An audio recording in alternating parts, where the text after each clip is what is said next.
আমার ভাসুরের সাথে আমার বিয়ে ঠিক হয়েছে। ৩ দিন পরেই তার সঙ্গে আমার বিয়ে। আমার এখনো ইচ্ছে করতেছে না তাকে বিয়ে করতে। কিভাবে তাকে আমি স্বামী হিসাবে মেনে নিবো? যাকে আমি ভাইয়া, ভাইয়া বলে ডেকেছি। আমার ভাসুরও রাজি ছিল না। এক পর্যায়ে উনাকে জোর করে আমার শ্বশুর-শাশুড়ি আমাকে বিয়ে করতে বাধ্য করে। বাবা-মা নেই আমার। দুঃখে, দুঃখে দিনটা কেটেছে। যখন একটু সুখের দেখা পেলাম, তখনও স্বামী আমাকে রেখে পরপারে চলে যায়। আমার যখন ২.৫ বছর বয়স, তখন আমার বাবা-মা সড়ক দুর্ঘটনায় এই পৃথিবীর মায়া-ত্যাগ করে চলে যায়। উনারা সরকারি চাকরি করতেন, তবে চাকরির বয়স অনেক বেশি ছিল না। তারপর আশ্রয় হয় আমার মামার বাড়ি। বুঝ হওয়ার পর থেকে ভালোবাসা পাইনি। মামা-মামিরা সবসময় দুর্ছেই করতেন। বাড়ির ঝির সাথে অত খারাপ ব্যবহার করে না আমার সাথে যা করতেন। তবে আমি মেনে নিয়েছিলাম। দেখতে, দেখতে আমি অনার্স সবে, সবে ভর্তি হয়েছি তখনই আমার স্বামী আমাকে দেখতে যায়। দেখতে গিয়ে পছন্দ করে মানুষটা। বিয়ে করে আনে পারিবারিকভাবে। মানুষটা আমাকে এত ভালোবাসতো, মাথায় রাখলে উকুনে খেত আর নিচে রাখলে পিঁপড়ায় খেত। পারিবারিকভাবে বিয়ে করার পরও মানুষটা আমাকে চোখে হারাতো না। আমার শ্বশুর-শাশুড়ি অনেক ভালোবাসে, অনেক ভালো মানুষ। আমার বাবা-মা মারা যাওয়ার পর পেনশনের টাকা দেয়। গার্জিয়ান হিসাবে আমার মামাই একমাত্র ছিল। আর আমার নানা-নানিরা। নানা-নানিরা বয়স্ক ছিল বলেই গার্জিয়ান হিসাবে আমার মামাকে এইসব টাকা পয়সা দেয়। কিন্তু মামা বলে তেমন একটা টাকা দেয় না। আমি যত দিন যায় বড় হতে থাকি, মামা বলে পেনশনের টাকা নাকি আমার বন্ধ করে দিয়েছে। কি কাগজপত্র নাকি সাবমিট করতে হবে। আমি তো এত বুঝতাম না। না মামাই টাকা খেয়ে ফেলেছে আমি এটাও জানি না। যেকোনো মানুষ পেলে আমার মামি আমাকে বিয়ে দিতে পারলেই বাঁচে। তাই ওইদিনও দেখতে যেয়ে আমার মামি রাতারাতি তাড়াহুড়া করে আমাকে বিয়ে দিয়ে দেয়। ছেলে কেমন কি না সমাচার কিছুই জানতে চায়নি। তবে আমার ভাগ্যটা ভালো, ভালো একটা শ্বশুরবাড়িতে এসে পড়ি আমি। বিয়ের পর থেকে আমার স্বামী আমাকে যথেষ্ট পরিমাণে ভালোবেসেছে। ভাবলাম এইবার হয়তো সুখের দেখা পাবো। কিন্তু আল্লাহ আমার ভাগ্যে সুখ বলতেই কিছু রাখেনি। বিয়ের ১.৫ বছরের মাথায় স্বামী-স্ত্রী আমরা ২ জন একসঙ্গে দুপুরে ঘুমিয়েছিলাম। আমি একটু আগেই উঠে পড়ি, মেহমান আসছে বাসায়। রান্না-বান্না করতে হবে, রান্নাঘরে সবাই ব্যস্ত। আমার স্বামীকে আর আমি ডাক দেইনি। আছরের নামাজ পড়ে তার জন্য চা বানিয়ে তাকে ডাকি যে চা খেয়ে যেন নামাজটা পড়ে। তখনই আমার স্বামী আর সাড়া দেয়নি। আমাকে রেখে পৃথিবীর মায়া ত্যাগ করে চলে যায়। স্বামীকে হারিয়ে একদম দিশাহারা হয়ে যাই আমি। আমার মামার বাড়িতে একটা মানুষও আসেনি। আমি কি অবস্থায় আছি, কেমন আছি। তারা তো সবসময় আমাকে বোঝা মনে করেছে। আমার স্বামী মারা যাওয়ার পরও আমার শ্বশুরবাড়িতে আছি আমি। তারা একটাবার খোঁজ নেয়নি আমি কেমন আছে। কোথায় যাব? আমার যে আপন বলতে মামা-মামি ছাড়া আর কেউ নাই। আমার শ্বশুর-শাশুড়ি আমার ভাসুরের সঙ্গে বিয়ে ঠিক করেছে। আমি তাদের মুখের সামনে ১ম না করলেও তারা আমার হাত ধরে কান্নাকাটি করে, আমি আর না করতে পারিনি সান্ত্বনা দেওয়ার জন্য। এখন ভোর ৬টা বাজে। ফজরের নামাজ পড়ে কিছু কাপড় ব্যাগে ঢুকিয়ে রেখেছি। ভাবতেছি যখনই আমার শ্বশুর-শাশুড়ি ঘুমিয়ে যাবে, আমি এই সুযোগে পালিয়ে যাব। কিন্তু কোথায় পালাবো? একটা বার যদি আমার মামা আমাকে নিতে আসতো, ওখানেই যে কোনোভাবে কাটিয়ে দিতাম।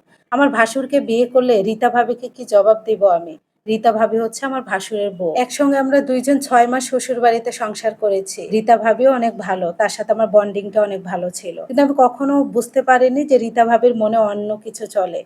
রীতা ভাবির সাথে অনেক ফ্রেন্ডলি ছিলাম আমি। রীতা ভাবির বাচ্চা হতো না। এটা নিয়ে একটু ঝামেলা ছিল। তবে এই ঝামেলার জন্য হয়তোবা রীতা ভাবি তার এক্স বয়ফ্রেন্ডের সঙ্গে চলে গিয়েছে। ১ বছর আগে আমার ভাসুরকে তালাক না দিয়ে রীতা ভাবি তার বয়ফ্রেন্ডকে বিয়ে করে। আর আমার স্বামী মারা যাওয়ার পর এখন আমার সঙ্গে আমার ভাসুরের বিয়ে দিতে চায় আমার শ্বশুর-শাশুড়িরা। আমি বলেছি এটা আমার পক্ষে সম্ভব না। কিন্তু আমার শাশুড়ি আমার হাত জড়িয়ে ধরে বলে, "মা আমরা তোমাকে ছাড়তে চাই না, তুমি অনেক ভালো মেয়ে। আমার ছেলের সঙ্গেই তোমাকে বিয়ে দিব।" তাই তো আমার ভাসুরের সঙ্গে তারা বিয়ে দিতে চায়। আমি ১ম রাজি না হলেও বলে, "তুমি কোথায় যাবা? তোমার বয়স কম, তোমাকে তো এইভাবে কেউ রাখবে না।" এখন আমি লেখাপড়া করতেছি। আমার লেখাপড়াটা বন্ধ হয়নি। আমি অনার্স 3rd ইয়ারে পড়ি। কি করব বুঝতে পারতেছি না। মাথায় কোনো কিছুই যেন কাজ করতেছে না। আমার শাশুড়িকে বললাম, "রীতা ভাবিকে তো ডিভোর্স দেয়নি।" কিন্তু শাশুড়ি এড়িয়ে যেয়ে বললেন, হাদিস অনুসারে সে নাকি ডিভোর্স এমনই হয়ে গিয়েছে। একজন পুরুষকে রেখে অন্য পুরুষকে বিয়ে করলে হাদিস অনুসারে ডিভোর্স হয়ে যায়। কিন্তু রীতা ভাবির তো যাই হোক আইনিভাবে ডিভোর্স হয়নি। রীতা ভাবির হয়তো ২য় বিয়েটা অবৈধ, তবে আমার ভাসুরের সঙ্গে তার এখন স্ত্রীর মর্যাদা আছে। সে যদি চলে আসে অন্যের স্বামীকে, আমার মনে হচ্ছে আমি কেড়ে নিচ্ছি। আমার কোনো উপায় নেই, কি করব বুঝতে পারতেছি না। ফজরের নামাজ পড়ে আব্বা-আম্মা আবারও রুমে ঢুকে ঘুমিয়েছে। এখনই সুযোগ, বেলা হলেই মেহমান চলে আসবে। আমাদের বিয়ে ২ দিন পরে। কি করব, এই সুযোগে আমাকে পালাতে হবে।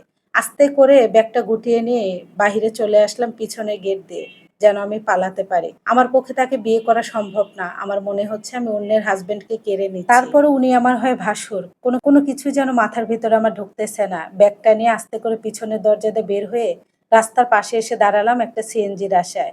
আমাকে দেখেই সিএনজি দাঁড়িয়ে গেল। এই সময়টা সিএনজি কম থাকে। সিএনজিতে যে উঠে বসলাম। উঠে বসে আমি যেটা দেখি পুরা ফ্রিজ হয়ে যায়। ওই সিএনজিতেই বসেছিল আমার ভাসুর। আমাকে দেখেই উনি জিজ্ঞাসা করল, "কোথায় পালিয়ে যাচ্ছ?" উনি একটু গম্ভীর মানুষ। আমার সঙ্গে তেমন একটা কথা বলা হয়নি উনার। বললাম, "না।" বলে, "না, তুমি পালিয়ে যাচ্ছ।" আমি তাকে বললাম, "না।" তাহলে বলে, "নামো।" উনি ইশারা করে সিএনজি ওয়ালাকে বুঝালেন এখান থেকে চলে যেতে। সিএনজি চলে গেল। আমি ব্যাগটা নিয়ে দাঁড়িয়ে আছি। আমাকে বলে, "চলো বাড়িতে। আর যদি তোমারও কেউ থাকে তাহলে বলো। বিয়ে করতে হবে না।